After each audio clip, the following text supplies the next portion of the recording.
Credit card debt is hard. The emotional stress that we all feel, wondering if we will be able to make the minimum payment, wondering if we can say yes to something that our kids want, the constant fighting with our spouse. Credit card debt can take a toll on our lives, our mental and emotional well being, as well as our family's well being. If you have thought about bankruptcy to solve your credit card debts, I want you to watch this video to see if it could be the right solution for you. Thank you for joining me here at Sisters for Financial Independence. My name is Catherine Agupchan. I'm a personal finance educator, and in today's video, I am going to share a money lesson on bankruptcy and what it could mean for your family finances. I get it, the prices of goods and services have increased. Wages have not, so we might be putting one or two things on our credit card, and unfortunately it rolls into something that we are not able to pay off completely at the end of each month. A lot of families are struggling through this, so I hope this video is helpful for you to help you decide whether bankruptcy is a solution or if you need to find something else to help you with your credit card debt. Let's first cover what a bankruptcy is. Think of bankruptcy as a legal reset when debt feels impossible. Now, businesses and individuals can file for bankruptcy. For individuals, there are two main types of bankruptcy processes. The first is called Chapter 7, or also known as the liquidation bankruptcy. This is one of the most common processes for individuals to take on. And in this process, individuals will be asked to sell cars, second homes, expensive jewelry to help pay for some of the existing debt. But after most of those are sold off, the remaining debt of credit card and medical bills can and will be discharged. For this process, it usually takes around 4 to 6 months. Now, there are some income limitations when it comes to which of the bankruptcy options you will file, and we will review that a little bit later on in this video. The second type of bankruptcy process is called Chapter 13 for individuals, and this is basically called the repayment plan. And instead of wiping debt right away, you enter into what's called a debt-approved repayment plan. So for the next 3 to 5 years, you are allowed to make smaller, manageable payments for your debt. And at the end of the plan, as long as you've stayed consistent and actually paid through and followed the plan, some of your remaining debt will be forgiven. Why might someone file for bankruptcy? There are many reasons. The most common normally involve maybe losing a job and losing an income.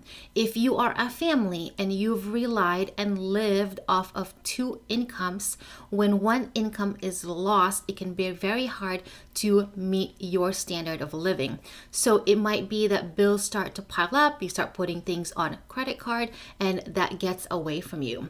The second is for medical reasons. Unfortunately, because we don't have affordable healthcare within the US, many families go into medical debt to help pay for procedures or other services just to stay healthy, and that can lead to medical debt piling up. The third primary reason is a death in the family. If you have one person that has been the primary breadwinner and unfortunately that person passes and you don't have any type of life insurance to help with bills and income, that puts the family into a precarious situation where there's no income coming in, and again, someone else has to figure out how to pay the bills and make sure the children are fed and the family is taken care of, and that might lead to credit card debt.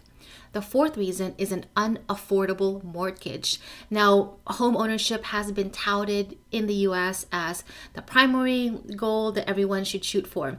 Unfortunately, many of us might also be buying too much house, which creates this imbalance within your income, where you're putting a larger chunk of your paycheck into your mortgage. And when that happens, everything else gets off balance and you instead end up relying on credit card debt or not paying other bills. And the next reason is that many of us may just be overspending on our credit cards. This is part of what's called lifestyle creep, where we are just buying, not realizing that everything is going on credit card and the interest is rising. Now, at this time, we are in what's called a high rate environment. It costs more to borrow, and that also means it costs more when we're putting a balance on our credit card. Right now, the average credit card interest on those with a balance is between 24 to 28%. That's a good chunk of money just going to interest. And because we have been in this high rate environment for a while and will likely be in this high rate environment, it can be hard to finally get that balance down on your credit card. So this is what you need to look out for when you're spending money and trying to keep up with the Joneses. Be careful with lifestyle creep that leads to credit card debt. The last reason people might file for bankruptcy is that they might be giving other family members financial assistance without actually putting on their financial mask first. So while of course it's noble to help others, if you don't have the means to support yourself and your foundation, it doesn't really do any good to help others because you end up crumbling under that pressure. Be aware and wary of helping others when your financial house is not in order yet. Bankruptcy is a major life event and it affects more than your finances. It can affect you emotionally, physically, mentally. It can totally impact your family dynamic. Now, one thing you also want to know is that when you do file for bankruptcy, it does follow you for a few years after you've completed the process, after you've paid off what you can.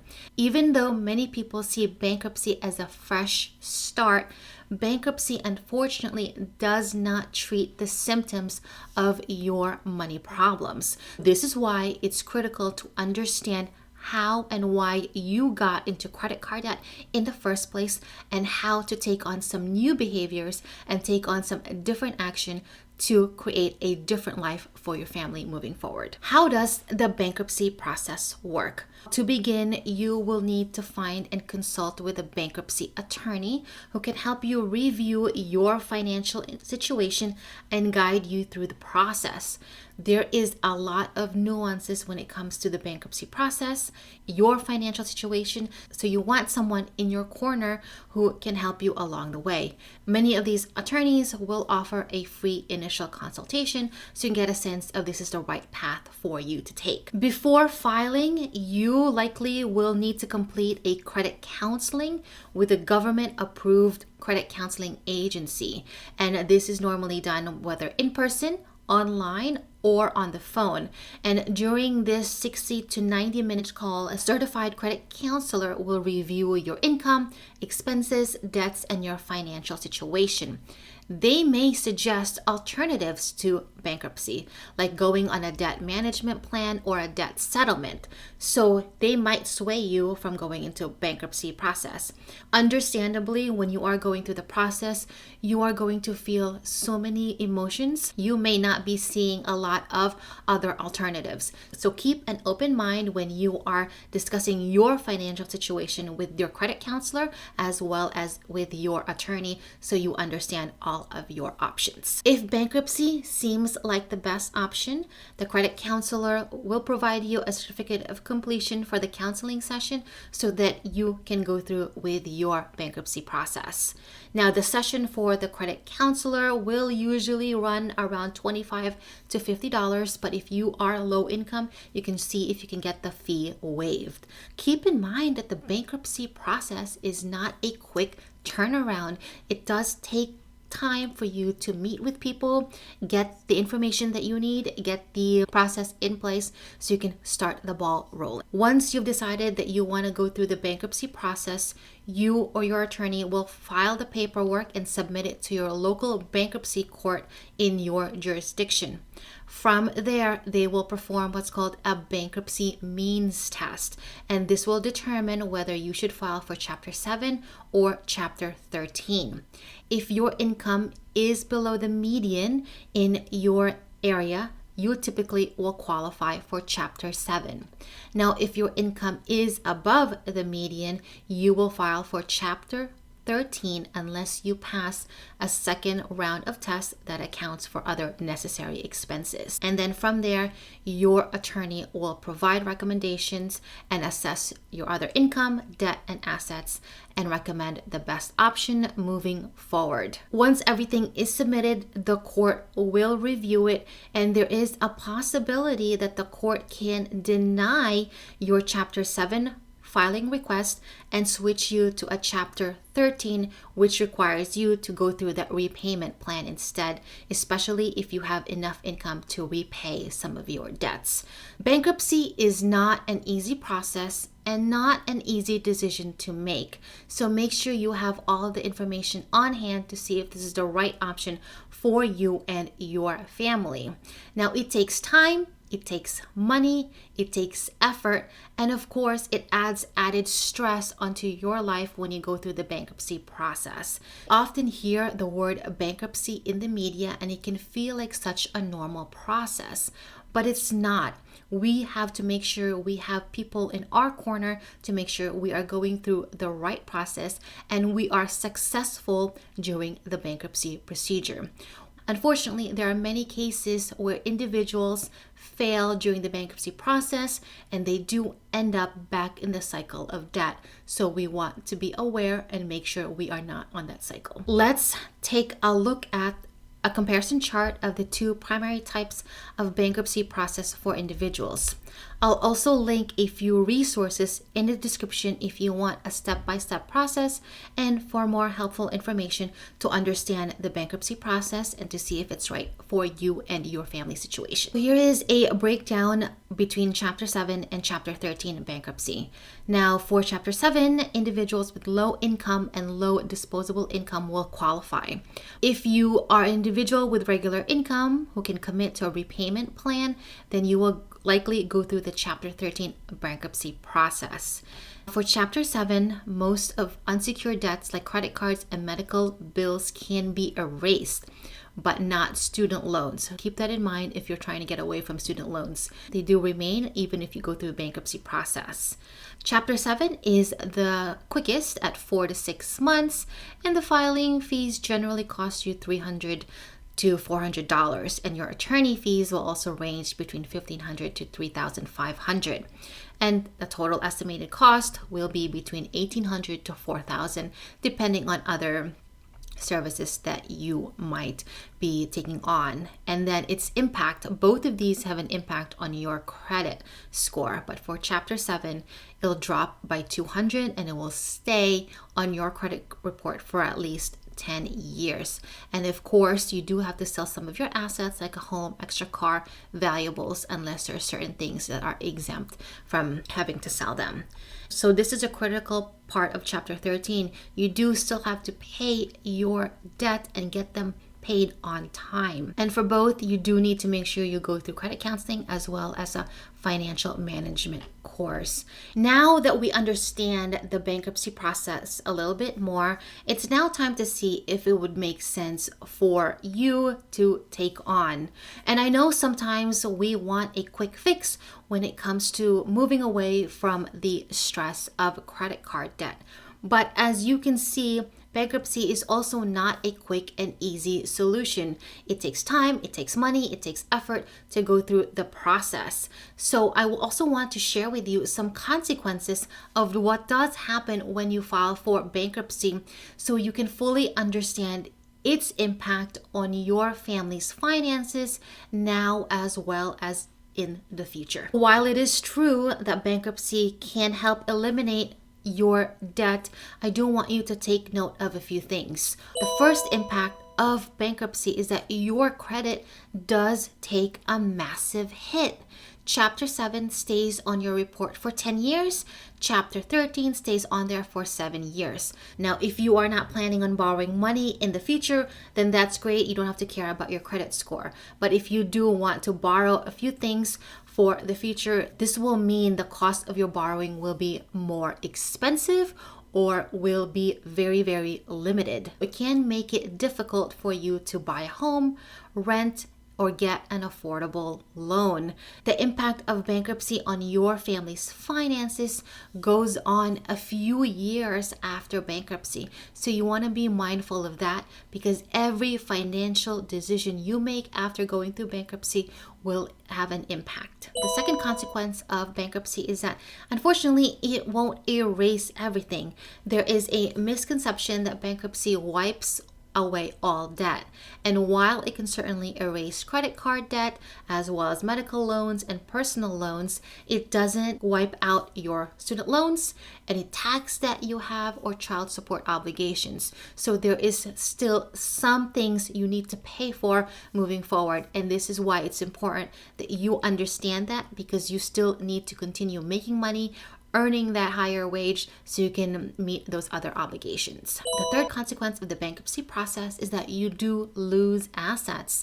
Depending on your state laws, you will be asked to liquidate some of these assets, like a home, a car, or other valuables, to pay for creditors. Now, in this scenario, you are liquidating due to a court order instead of your own terms. The fourth consequence is higher future borrowing costs. Now, even after bankruptcy, lenders can still offer you credit, but because your credit has been dinged and has this bankruptcy record on it, it can mean that anything you try to borrow for will be more expensive. The interest rates will be higher because you are seen as an individual that will likely default on your debt. So this means that anything you want to borrow in the future will be a bit more expensive. Think about what will be coming up. If you are looking to buy a home, buy a car, send a child to college, or do other things, you want to be aware of the impact of bankruptcy on your credit report, on your credit score, and its impact on your future borrowing costs, because it will mean more money that you'll have to shell out due to higher interest rates, due to stricter terms on any loans you take out. The fifth consequence when you go through the bankruptcy process is that, unfortunately, it might not teach better money habits moving forward. Because there is an easy fix to it, it might result in you continuing to complete the same actions and behaviors when it comes to spending, when it comes to putting things on a credit card. Now, for individuals who file for Chapter 13, 50% fail to complete it because they've missed payments. So when you do go through the bankruptcy process, you also need to start taking on new habits to ensure that you will not go through the same habits that got you into debt in the first place. And the last consequence of filing for bankruptcy is its impact on your job as well as on your public record. Because bankruptcy filings are public record, your landlord, your new employer can look up to see if you have filed for bankruptcy, and that can affect job offers. It can affect leasing offers and options. So be aware that this is a process that has a significant impact, and those decisions can affect other decisions down the line. If this video has helped you understand the bankruptcy process a little bit better, please give it a like and subscribe to Sisters for Fi for more money tips. So what's the alternative if you don't want to go through the bankruptcy process? Well, you are going to have to put in an action plan on your own and follow through it to get out of credit card debt and any other debt you might have. Your first step will be to list and write down all of your debts. That's credit cards, medical debt, if you have a car loan, a mortgage, all of those, and write them down. And you are going to figure out a repayment plan for all of your debt. That means figuring out whether you are going to use the snowball or the avalanche method. These are the two primary ways you can follow to pay off your debt. Follow one and stick to it so that you have a plan of action in place. Many of us, unfortunately, do not know how much debt we have, do not know what we owe, because we have not listed them down and we don't have a plan of action to pay it down. I have a bunch of videos that you can tune into here at Sisters for Fi to help you figure out what your debt payoff method should be.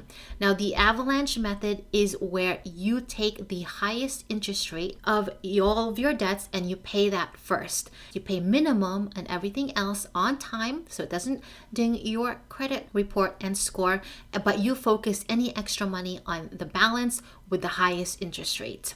Now, on the opposite side to that is the snowball method. And in this method, you actually choose to pay off the smallest balance, regardless of interest rate. You still pay the minimum on everything else, but any extras that you have, you put into the lowest balance. Once that lowest balance is eliminated, then you move on to the next balance. Research shows that the snowball method is one of the most effective ways to pay off debt because it plays on our behavior and it plays on our need for psychological wins. I go over the snowball method here so you know exactly how it works and why it works and how you can follow it to get out of debt. Your second step is to eliminate and sell what you can. From little knickknacks at home, maybe old clothes your kids have outgrown. Try to see if you can get cash for them. Use that cash to float your family or use that cash to pay down your debt. It's time to let go of these things and reclaim some of your money. Yes, you will be downgrading in this season in your life. And yes, you may have to figure out how to tell your kids that this is what you're going through and how to make sure they still feel supported and loved as you go through this hard but necessary process to get out of credit card debt. Your third step is to negotiate with your creditors. Call anyone you owe money to and ask to see what the options are, whether it's to lower the balance, lower the interest rate, come up with better terms for repayment. Many creditors want to get paid regardless, so it might either mean just taking more time to do so or just lowering the interest rate or shaving off a little bit of the balance, but still paying off that debt. The fourth step that you're going to do is figure out how to earn more money. That might mean going to your job, asking for a raise, working more hours, getting a second job, etc. The goal is to really hunker down and pay down this debt by doing extra odds and ends to bring in cash. An extra $100 a week or even a month can mean a big difference to knocking down that balance. The last thing that you are going to do is to prepare for emergencies. Start building up a cushion so that you are not dipping into your credit card for these emergencies. Plan accordingly. I'd also recommend that you also start ensuring you have good health insurance as well as term life insurance to protect your family. We covered earlier in the video that some of the reasons why people file for bankruptcy is because they go to medical debt as well as the loss of income due to a spouse or partner passing away. Give yourself protection. Insurance is there to reduce any type of financial catastrophe from happening to your family. You do have to shell out a little bit today, but it can mean so much more to have that protection. So what if you filed for bankruptcy? What can you do now? There's a lot of things you can do to start rebuilding your financial future. Number one, you can start with a secure credit card. This helps you build your credit safely. With a secured credit card, you put in a deposit as collateral instead of borrowing money from the lender. The deposit is normally equal to your credit limit, so you won't be borrowing money. Instead, you are just learning to be responsible with your own money. Number two, make sure you pay your bills on time. Use the automated functions in your credit cards for your bills, for anything else that requires a payment.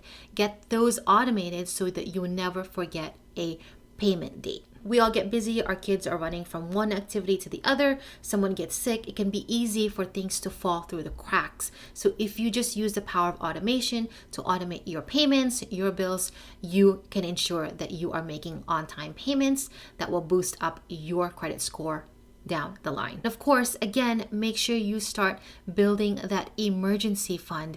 Even $500 can prevent you from falling back into credit card debt. So start stocking money away for that emergency fund that you can use if and when something happens. Don't forget to make sure that your family is protected, whether that's to a term life insurance or upping your medical insurance, so you don't suffer from a financial catastrophe that you did not see coming. Remember that your past does not define your future.